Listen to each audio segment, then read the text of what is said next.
Hola, buenos días. Mi nombre es Javier Zarco y nos encontramos en la versión 2018 de WITCOM. En esta ocasión tenemos la presencia del distinguido doctor Luis Carlos Molina. Muchas gracias, muchas gracias. ¿Cómo te has sentido? ¿Qué era el ambiente telemático, el ambiente de Mazatlán? ¿Cómo lo sientes? Bueno, nosotros hemos venido aquí a Mazatlán desde el 2004, entonces trabajando con la UAS, con el tecnológico, con diferentes iniciativas. Y la verdad es que aquí, además de clima y todo eso, las personas en todo el estado, no quisiera decir solamente en Mazatlán, pues son personas que tienen un alto compromiso laboral y de innovación en el país.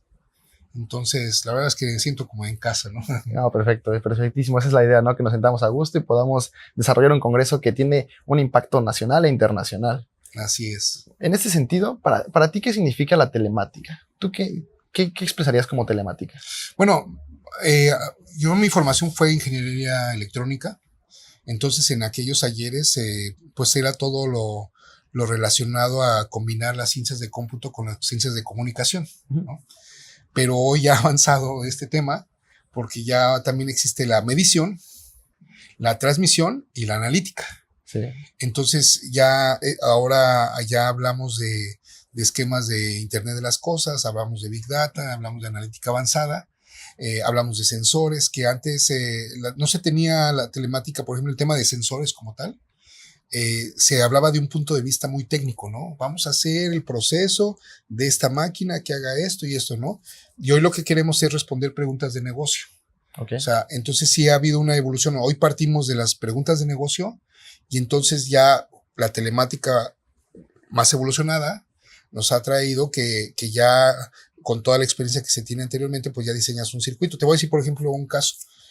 Hoy, para medir la velocidad del coche, pues Sí. generalmente tú pensarías que hay una pistola radar, ¿no? Lo que uno pensaría, sí, un arco. Pues no, hoy, por ejemplo, tú metes un medidor de radiofrecuencia terrestre abajo, son dos medidores, Okay. y entonces el paso de la velocidad te va a decir la velocidad del vehículo.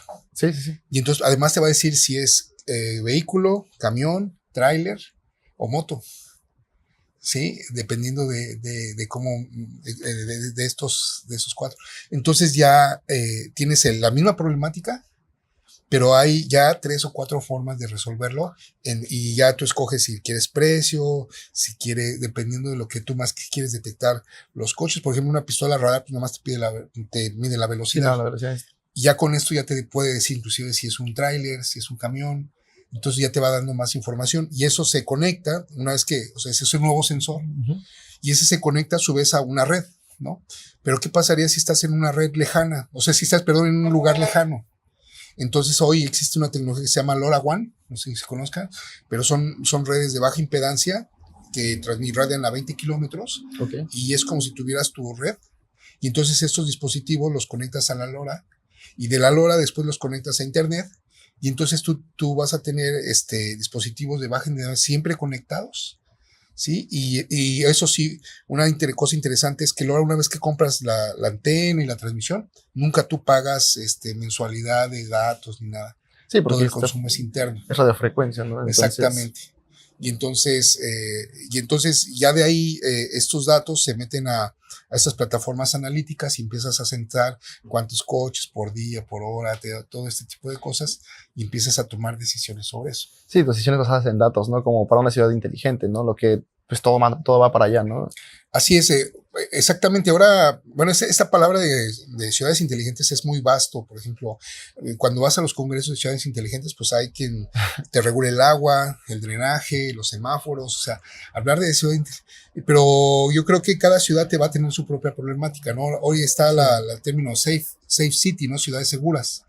Entonces, una ciudad, o sea, es mejor hacerla segura que inteligente. ¿Sí, sí me explicó? O existe otro término que es el del control de tráfico, ¿no? Que por ejemplo hay ciudades que tienen un tráfico espantoso Sí. y entonces ya no les interesa si es inteligente, ¿no?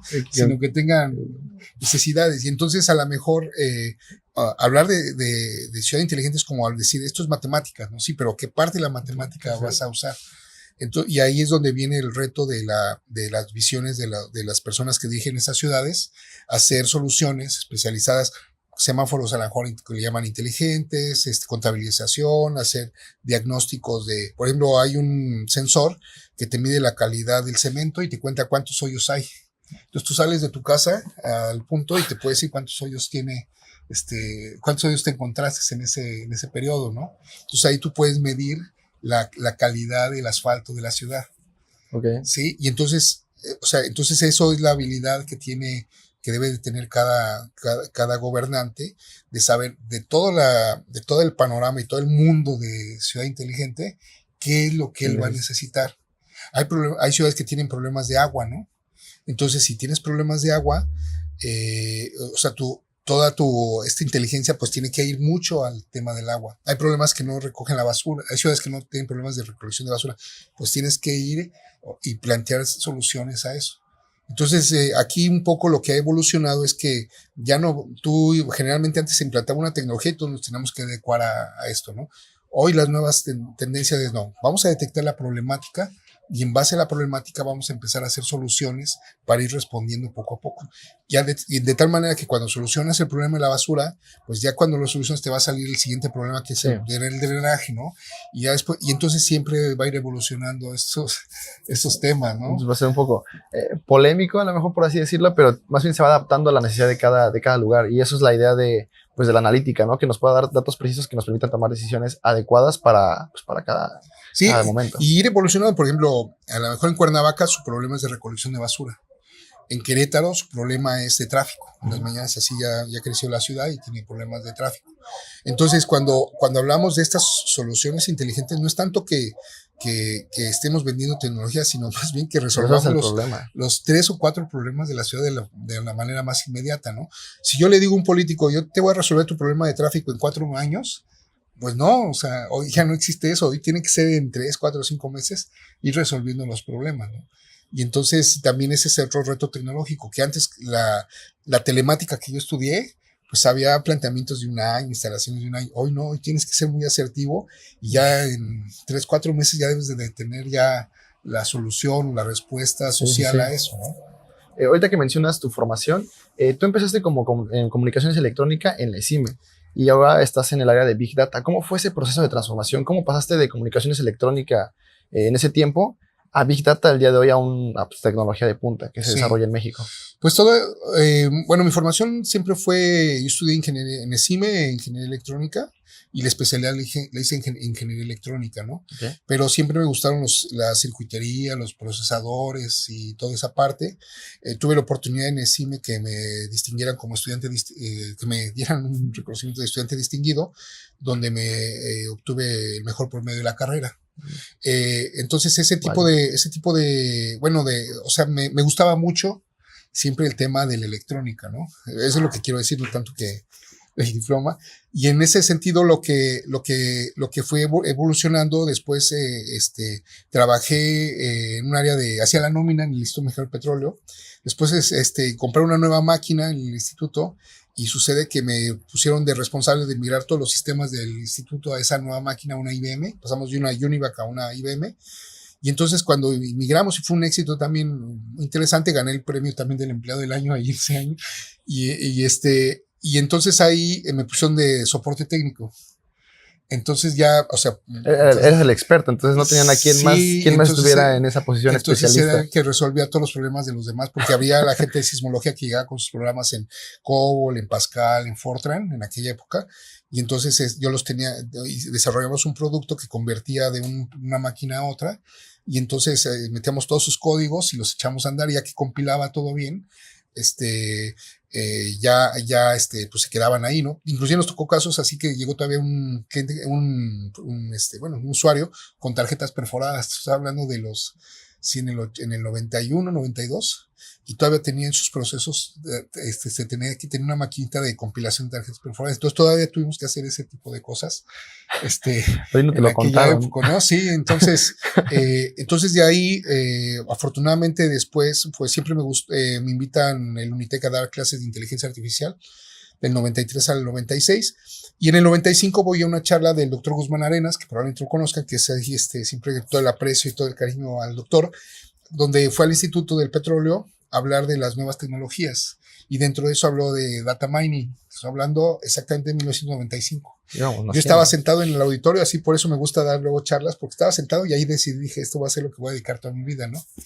Y entonces ya de ahí, aprovechando todo lo que tenía, el instituto también entró en un programa de mandar gente al extranjero y me fui aproveché, me fui a Brasil a hacer la maestría en data mining dentro del grupo de inteligencia artificial y después posteriormente a España a hacer el doctorado en data mining, sí, en el grupo de inteligencia artificial también.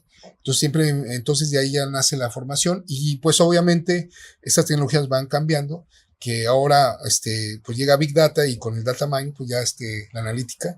Entonces tuve que migrar, evolucionar desde hace 5 o 6 años a estos temas, ¿no? Para irnos actualizando y así, o sea, y a lo mejor hoy se llama Big Data, después hoy se llama de Fast Data, entonces vamos a tener que siempre que ir evolucionando. Sí, van a ir cambiando los y conceptos. Cambiando los conceptos e ir integrando nuevos. Ahorita estamos con el tema de Internet de las Cosas, trabajando muy, muy de la mano con transmisión de datos. Y entonces ya lo que yo estoy hablando en las materias de Brasil del 96, 97, 98, nada que ver hoy con lo que se ocupa. Aunque los fundamentos sí son los fundamentos, pero nada que ver con lo que hoy tenemos, ¿no? Los grandes retos, inclusive tecnológicos y del país, ¿no? Estos retos tecnológicos que mencionas, yo sé que los atacas en este laboratorio privado de Big Data. Sí. ¿Cuándo nació? ¿Cómo nació? ¿Y cuál es su principal función? Pues desde hace mucho, como he viajado en muchos lados, vas aprendiendo, ¿no? Y me he dado cuenta que nosotros tenemos una gran dependencia del gobierno, ¿no? Entonces la idea de todo esto es ir rompiendo cadenas. Entonces vas conceptualizando modelos de trabajo en los que ves que, eso sí funcionó, no funcionó.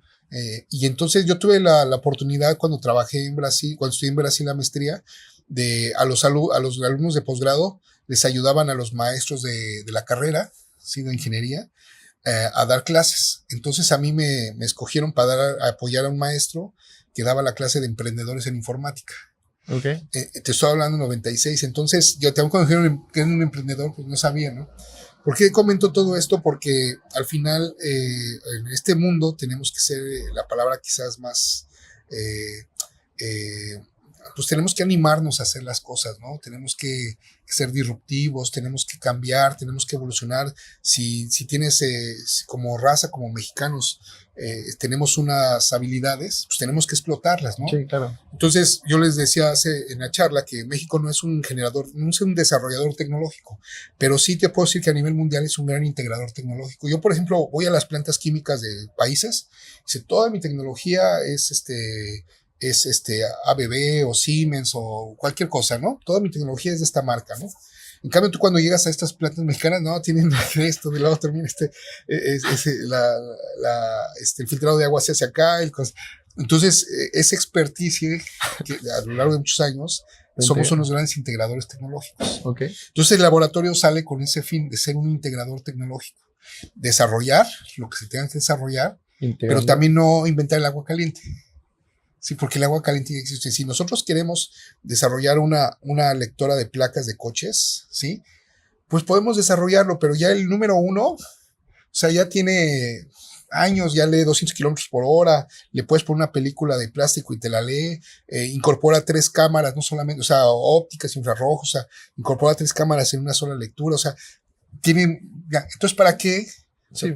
O sea, nos vamos a poner así, mejor traigo esa tecnología y entonces sobre eso generamos una necesidad. En este caso, por ejemplo, tenemos un desarrollo de la patrulla Big Data que detecta vehículos robados y en esa patrulla Big Data vimos 2 necesidades. Una, que el copiloto siempre tenía que ir tecleando las matrículas, ¿no?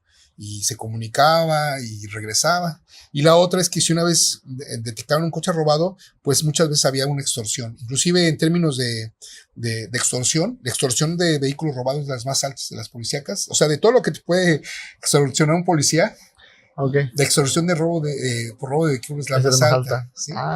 Entonces, entonces lo que hicimos fue encontrando esas 2 cosas, el tecleo y la extorsión. Entonces, ¿qué generamos? Ahora en nuestro modelo, en la patrulla, que por cierto ha ganado varios premios, va en línea, va viendo todos los vehículos, todas las matrículas, adentro tiene un servidor con todas las placas robadas, va comparando y una vez que detecta, solito alerta que hay un coche y avisa al C5, al centro de comando, de un coche robado. Entonces el piloto ya lo hace, o sea, el sistema lo hace de manera autónoma, y al avisar ya obliga que ya no exista, o sea, que se sigan los protocolos policíacos. Sí, sí, que se ejecuten de inmediato de manera correcta. Exactamente, y si ese vehículo fue robado con armamento o de una manera violenta, entonces te trae la indicación de que tengas cuidado, te da una pequeña estrategia de cómo debes actuar en un protocolo, ¿no? Entonces también cuida la integridad del policía. Entonces tiene esas ventajas. Entonces nosotros no vamos, o sea, no nos vamos a pelear 5 años en tener el mejor algoritmo de reconocimiento de placas. Porque ya existe. Porque ya existe. Entonces, ¿qué vas a traer? Pues vas a traer el SAG, que es la marca que trabajamos, que por ejemplo está en todo, tiene 20,000 arcos en Inglaterra, trabaja en Nueva York, o sea, trajimos la mejor, base de datos Oracle, tecnología Cisco, o sea, vamos integrando y vamos comunicando todo, y entonces vamos generando un producto. ¿Qué fue lo que hicimos nosotros? La interfase, la comunicación, o sea, ya como concepto alrededor de todo eso, ¿no? ¿Cómo se ve el refresh de la base de datos? Pues ¿cómo tienes que hacerla? Pues vía Wi-Fi. Entonces tú te acercas a la estación y vía Wi-Fi se comunican, y entonces pasan a la nueva actualización de la base de datos. Entonces todo ese tipo de cosas tienes que pensar en el proceso día a día, que es una manera muy fácil, o sea que mientras menos la gente participe en el proceso, va a ser un éxito, ¿no? Entonces si acerca la patrulla vía Wi-Fi, se conecta a la comandancia, se actualiza la base, sale el patrullero, solito va viendo las placas, alerta a todo el mundo, y el piloto prácticamente no hace nada, ¿no? Si me explico, más que circular, estás protegiendo su integridad. Pues esas son las soluciones que preferimos mejor dedicarnos a estar peleándonos con el reconocimiento de placas, ¿no? Ese es un poco el mensaje y el ADN del laboratorio. Y bueno, o sea, suena que se preocupan por lo importante y integran la tecnología. Sí. En ese sentido, ¿quiénes son los que trabajan en este laboratorio? ¿Están dentro de un grupo y ustedes son científicos todos los que trabajan en Sí. Nosotros trabajamos en 2 vertientes. Tenemos gente de mucha experiencia, o sea, más de 50 años. Tenemos mucha gente con mucha experiencia, y también tenemos nuestro plan de talentos. Entonces nosotros al día de hoy tenemos 18 becarios que empezaron con becarios con nosotros, y tenemos una formación, o sea, primero por ejemplo, desgraciadamente luego compiten muchos, pero abrimos 2 lugares y se presentaron más de 40 personas. Y bueno, ¿qué características debe tener? Pues se hace un pequeño examen de conocimientos primero. También se les pide a los maestros se les habla a ver si los recomienda, cómo fue su desempeño como tal. Y por último, bueno, y también esa actitud, ¿no? De innovación, ¿no? Porque no para todos es el tema, ¿no? Entonces, se le llaman estas competencias laborales, ¿no? Y otra de las habilidades es que tenga un buen promedio académico.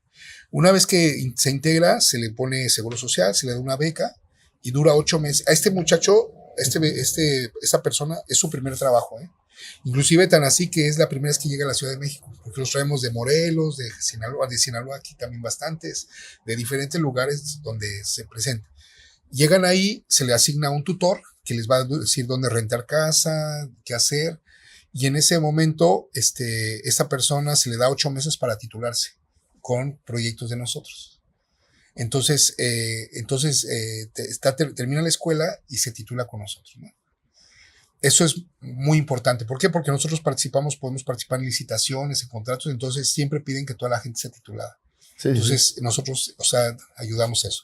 Y así a los 8 meses se le hace un aumento de salario y se le empieza a llevar con los clientes, a atenderlos, para empezar a tener. También van a cursos de formación de hablar en público, seguridad en sí mismos, planeación de vida, o sea, mucho de formación personal en ese periodo.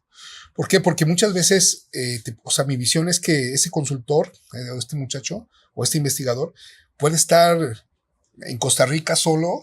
Y sí, con la seguridad de que va a cumplir con el objetivo. Tiene que tener talento, tiene que estar preparado, tiene que saber hablar, o sea, tiene que ser un león, ¿no? Entonces tienes que formar, es un programa. Un training. Un training de tal así que desde el primer día que llega no le llaman becarios, se le llaman investigadores. No, pues ¿sí me explicó? Es una dicha, ¿no? Exactamente, tú ya llegas como investigador, aunque tengas, no sé, 22 años o 20 años, ya tu título es investigador, no eres becario.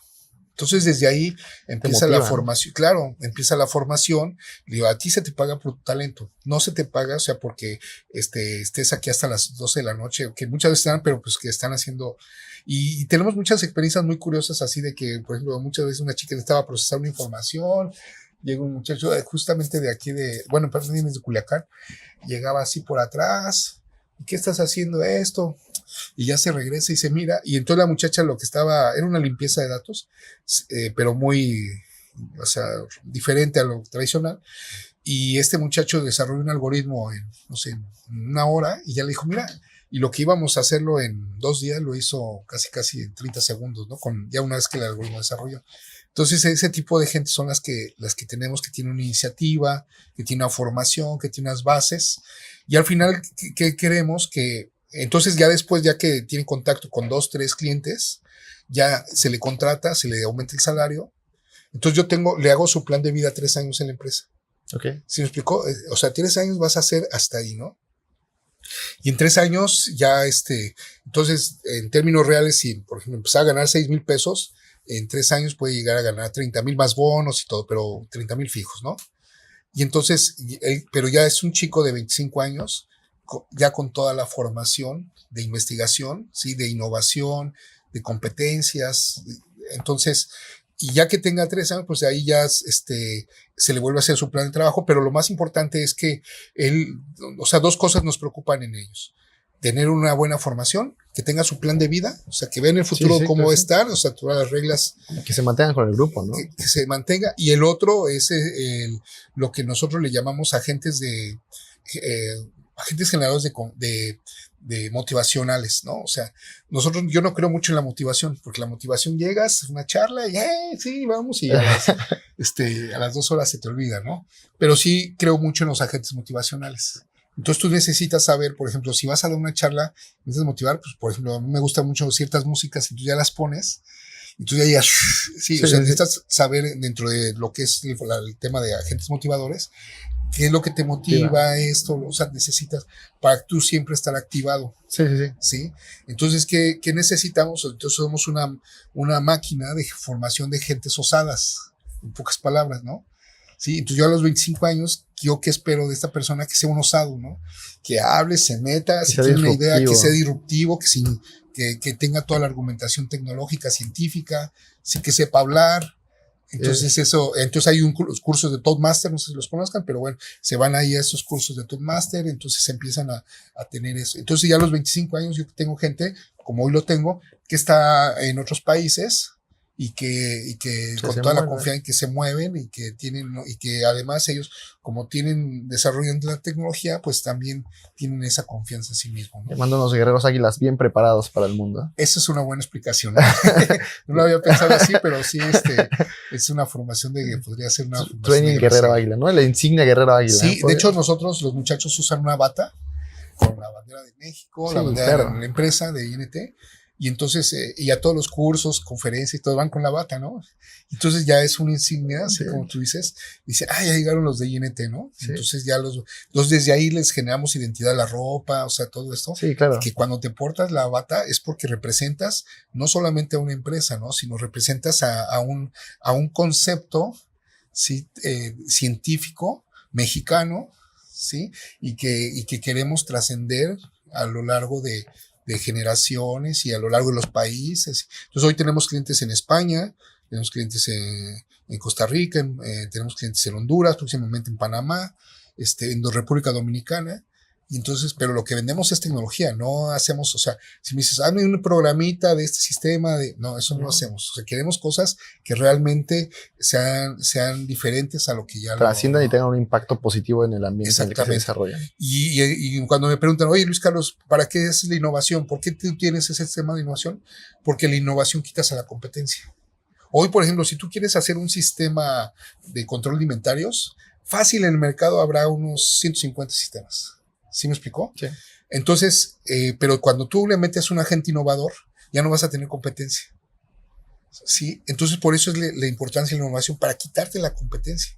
Si tú sales vendiendo lo que hablábamos hace rato, por ejemplo, estas empresas de café, ¿no? De Starbucks, ellos no venden café, su negocio es vender experiencia, ¿no? La experiencia del usuario, Sí, innovar, o sea, siempre otro café diferente. Si tú te pones a querer tomar el mejor café del mundo, esos lugares no son.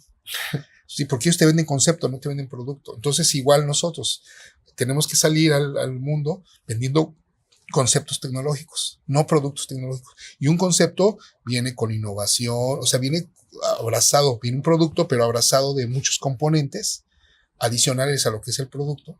Y entonces ya te puedes parar y me dice, oye, ¿quién es tu competencia? pues Muchas veces lo preguntan, ¿no? Mi cerebro. lo que Mi límite desarrollamos. humano es mi competencia. ¿Sí? Pero si me dices que es mi competencia, atrás no la tengo. Son líderes en el mercado en ese aspecto de innovador. Exactamente. Y por eso ese ADN de la innovación que siempre intentamos generar con nuestros clientes. Entonces es curioso porque el outsourcing de muchos clientes que nosotros somos su ADN de innovación. Okay. ¿Sí? ¿Y por qué? Porque volvemos al cliente. Su negocio es vender coches. Por ejemplo, te voy a platicar una experiencia. Nosotros tenemos un cliente que pues, es uno de los mayores vendedores de vehículos. Y entonces hoy empezó él, como primer caso de negocio que nos planteó, es que no sabía cuántos coches vendía, o cuántos clientes, sabía cuántos coches vendía, pero no cuántos clientes. Entonces el primer caso de negocio fue cuántos clientes tengo. Okay. Después qué tipo de clientes, y así fue. Pero dentro de eso, digamos que el 8% de sus clientes son clientes leales, son clientes pagadores, o sea, leales a la marca. Y bueno, de ahí estamos hoy haciendo un modelo para vender coches en 15 minutos. O sea, que tú entres a la puerta de la agencia y que en 15 minutos salgas con tu placa. ¿Por qué? Porque mucho de la venta de coches es una venta por impulso. ¿Sí? Sí, te gusta el carro, te subes, lo pruebas. Perdón que haga un paréntesis, por ejemplo, nosotros tenemos una tienda comercial que en su línea blanca perdía muchos clientes. ¿Por qué? Porque llegaba el cliente y le dice, oye, ¿cuánto cuesta esa lavadora? Ah, pues cuesta 15,000 pesos. Ah, muy bien. Oye, ¿tienen existencia? A ver, déjeme voy. Y cuando se iba, ya regresaba y perdía el 80% de sus clientes. Entonces lo que hicimos fue cosas muy simples, que le generamos una tablet a esa área en especial de blancos y colchones. Y rápido. Y entonces ahí mismo consulta el sistema. Y les pido una y entonces ahí pide todo justamente por el impulso. Sí, claro que sí. ¿Sí me explico? Entonces tienes que jugar, o sea, tienes que entender bien lo que es el impulso de venta. Y entonces, sobre eso, hacer toda una estructura. Entonces, ya no se te van a ir, por lo menos, ¿no? Sí. Y entonces, igual, y regresando al tema de los coches, entonces, el coche es muchas veces un impulso de venta. Entonces, ¿qué quieres hacer? Pues, en 15 minutos vendérselo. Entonces, si tú tienes ese 8% de tu población que sabes que que te va a pagar, entonces, ¿qué hicimos? Pues le manda, el proceso es mandarle un email y decirle, mira, por ser el cliente estelar, Platinum, Premium, Gold, tú tienes derecho a estos coches. Escoge el color y escoge el modelo y a cuántos pagos lo quieres hacer. ¿Sí me explicó? Entonces ya le pone, ¿no? Tal modelo y pues a 48 meses, ¿no? Y entonces y le das enter y en ese debe llevar un código QR con toda esta información. Vas a llegar, entonces entras a la agencia, llegas con tu código QR, lo leen, se imprimen todos los contratos, o sea, ya no tienes que entregar documentos, sí, porque ya los entregaste en tus constancia de salarios, eso, ya lo tienes. Entonces no necesitas firmas el contrato y señor, aquí están las llaves de su coche, aquí está, ¿no? O pasa a verlo nada más, pasa a verlo para que cierre el contrato exactamente, y listo. Y ya firmas y aquí está la llave de su coche, ¿no? Entonces ese tipo de cosas son, o sea, lo que le ayudamos al cliente, venden. Exactamente, lo que le ayudamos al cliente es el valor agregado, ¿no? Que no existe en todas las aplicaciones. A veces nada más es tecnología pura y aquí tiene una aplicación directa. Exactamente. ¿Y por qué luego los clientes nos contratan y dicen, ¿por qué el cliente no se le ocurrió antes? Pues sucede que muchas veces está como en todo, ¿no? Hubo un concurso de a ver quién hacía el vehículo que con menos energía llegara a más distancia, ¿no? Bueno, pues los que ganaron no eran mecánicos, o sea, los que ganaron no eran de perfil mecánico, sino eran biólogos, eran físicos, y los mecánicos nunca pudieron porque ya se genera un paradigma dentro de su cabeza que dice, es que el motor tiene que consumir gasolina y tiene que tener pistones y esto y lo otro. Entonces, sobre ese paradigma ya se cierran y ya no van a... Entonces siempre es bueno, entonces los gentes que han ganado todo eso son físicos, son biólogos, son de otras materias, porque ellos no tienen ese paradigma que hay algo que se llama ignición y que Sí, claro, ya están acostumbrados a ver un carro que tiene 4 ruedas y que se maneja de tal forma y con tal suspensión y con tal caja de Exactamente, motor ¿no? que Y entonces lo que le ayudamos al cliente, entonces ese cliente es ese que tiene ya esos paradigmas, entonces nosotros llegamos para romper esos paradigmas, ¿no? a mí me causa curiosidad, ¿no? Yo supongo que trabajan con metodologías nuevas, ¿no? O sea, como design thinking o metodologías ágiles de desarrollo. O sea, ¿eso está en boga también dentro de este laboratorio Sí, privado? bueno, no son boga porque son metodologías al final y las metodologías, pero sí nosotros trabajamos principalmente con Scrum y estos métodos de design thinking o sí, pero muy orientados a conocer sus procesos principalmente. O sea, nosotros vamos, no llevamos computadoras, sino a ver, explícame este proceso, cómo es. Sí, claro. Y muchas veces te das cuenta que puedes mejorar el proceso, o sea, mejorando el proceso. Hasta de manera simple. Por ejemplo, nosotros tenemos un cliente bancario que le ayudamos a limpiar sus datos. Él limpiaba sus datos de manera tradicional en 5 días, más o menos unos 35 millones de registros. Y de manera tradicional, pues hoy este cliente está limpiando en 3 horas. Ok. Entonces le reacomodamos sus procesos y es que limpiaba, son 28 procesos y entonces él hacía limpieza de proceso por proceso, ¿no? Entonces lo que hicimos aquí fue revolucionar, hacer el cambio, sino mira, estos 28 vamos a hacer una máscara y van a ser un solo. Entonces juntamos, o sea, en vez de hacerlo 28 veces, lo hicimos, vamos a hacer una sola vez, todo controlado solamente en un lugar. Y entonces entra y limpia los 28, una sola vez. Entonces, ese tipo de cosas es lo que, y te da cuenta el cliente, ¿cómo 3 horas, no? Bueno, porque lo hicimos con Big Data, con procesamiento así, paralelo, y es un poco la idea de todo esto, ¿no? De ir planteando cosas diferentes a lo tradicional, ¿no? Vaya, pues es algo que pues para mí al menos me saca un poco de mi zona de confort. No estaba tan acostumbrado como a ver esa parte, ese valor agregado que a veces uno no encuentra tan sencillo, sino que tienes que tener un proceso y ser disruptivo totalmente. Tienes que ser osado, como dices tú. Sí. En ese sentido, para el laboratorio que ustedes tienen, o sea, este grupo que es un laboratorio de Big Data privado, ¿cuál es la importancia de WITCOM? Este tipo de congresos, ¿qué importancia tienen para ustedes como grupo? Bueno, yo soy el vivo ejemplo de ir a una charla así como esta, y estar sentado, como todos los muchachos, los estudiantes y todas las personas, y cambiar mi vida, ¿no? Okay. O sea, yo soy el vivo ejemplo. Entonces, si a mí me pasó eso, yo creo que también tengo un compromiso social. Okay. Por ejemplo, les voy a platicar, pues sucede que estuve viajando, vengo de El Salvador, estuve viajando en varios países, estuve en Barcelona y luego me fui a Costa Rica, Panamá, Salvador y bueno, quise comprar el boleto y ya no había boletos, ¿no? Y entonces, pues ayer tuve que volar a Culiacán, tomar autobús, o sea, llegué bien noche, pero bueno, pues es el compromiso, ¿no? O sea, es un compromiso social que te comprometes y te comprometes. Y independiente, no le puedo decir, oye, no hay vuelos directos, ¿no? ¿Y por qué? Porque a mí me pasó, o sea, yo soy el vivo ejemplo de lo que puede ser transformado.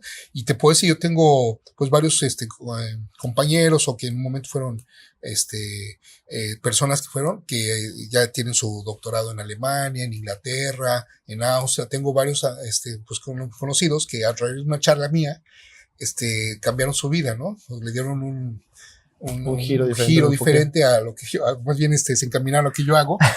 Entonces, y eso también me motiva, ¿no? De que nunca sabes quién tienes enfrente, que le estás cambiando la vida, como a mí me lo cambiaron, ¿no? Y entonces, en esto por ejemplo, si tú me dices, oye, que para hacer la maestría es difícil. Bueno, si te quieres aventar a postillar todos tus documentos, a hacer todas las filas, a ir luego acá y luego por acá y andar pidiendo y eso, pues sí, pero ya una vez pasando eso, ya lo demás depende de ti, ¿no? Entonces yo los incentivo a que sigan estudiando en el extranjero, porque siempre es bueno, ¿no? Inclusive... Abre la mente, sí. Tienen diferentes problemas y te ayuda a atacar el problema de una manera distinta. Exactamente, y una médico veterinaria me decía, oye, voy a hacer la maestría en Nicaragua, ¿no? Digo, pues está bien, ¿no? Y le decía, ¿cómo en Nicaragua está? Digo, no, por ejemplo, Grupo Vizcarra, que es de aquí de Su Carne, tiene 50,000 cabezas en Nicaragua. Ok. Sí, me explicó. Entonces, en ese sentido, qué bueno que vayas. O sea, no importa el país, pero que sí vaya, no te cierres solamente a México, ¿no? Sino que aprendas qué están haciendo en otros países, porque eso sí definitivamente abre mucho por ejemplo, en idiomas, ¿no? En catalán no se dice el diente, no se dice la dent, ¿no? La diente, ¿no? En portugués no se dice el árbol, se dice la árbol, ¿no? Árfore, ¿no? Que dice. Entonces te vas viendo que hasta el sexo de las cosas, la tierra es la madre, entonces la hija, entonces ahí tienen conceptos diferentes de cómo ven el recurso, ¿no? Y eso al final te permite que cuando interactúes con un brasileño, con un gringo, el gringo si es de Texas no es el mismo gringo que el medio oeste, el alemán no es lo mismo la región de Bavaria que la región, si me explico, ya vas interactuando y ya vas sabiendo que entre es lo mismo que nosotros, ¿no? Mexicanos hay de diferentes regiones y eso te va abriendo más el panorama, ¿no? De vida. Entonces por eso motivo mucho a que estudien en el extranjero. Vaya, pues un consejo que realmente debemos de seguir todos porque pues abre las mentes. Tuve la oportunidad igual de algún momento tener una movilidad académica, lo cual es una ventaja del Instituto Politécnico Nacional y indudablemente pues nos quedamos con ese aprendizaje y con todos tus sabios consejos que nos has dado, bueno, desde nuestro punto de vista porque tienes experiencia y como estudiantes que somos pues, de telemática, de comunicaciones electrónicas, de computación, cualquier carrera que sea afín al área de tecnología, pues tiene un impulso en este momento, ¿no? Nos motiva y nos alegra que estés con nosotros en este momento, hablando con esa pasión de la innovación tecnológica que bien, pues bien dicho, tenemos el lema, ¿no? La técnica al servicio de la patria. Entonces, pues te agradecemos mucho tu participación el día de hoy y pues a seguir disfrutando el Congreso. Bueno, pues yo como Politécnico también agradezco. Yo digo que siempre soy doblemente Politécnico porque jugué muchos años en Cheyennes y luego en Pilar Rojas. Entonces también mi vida también deportiva, jugaba en el equipo del Politécnico de béisbol, salía y luego era el quarterback de Cheyennes, ¿no? Entonces siempre jugué dos disciplinas, pero siempre el Politécnico, no solamente en temas o sea, además más bien en temas de conocimiento, de formación, también mi vida deportiva la complementé muy bien, ¿no?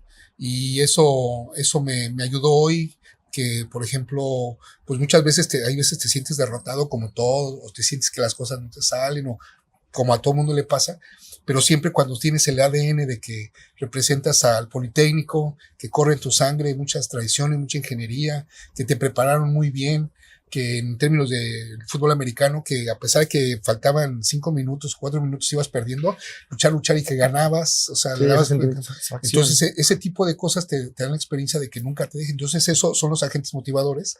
Eso te levanta esa sangre quindi blanca, ¿no? Que te levanta a luchar y decir, no, yo donde quiera que me pare, están viendo un Politécnico, ¿no?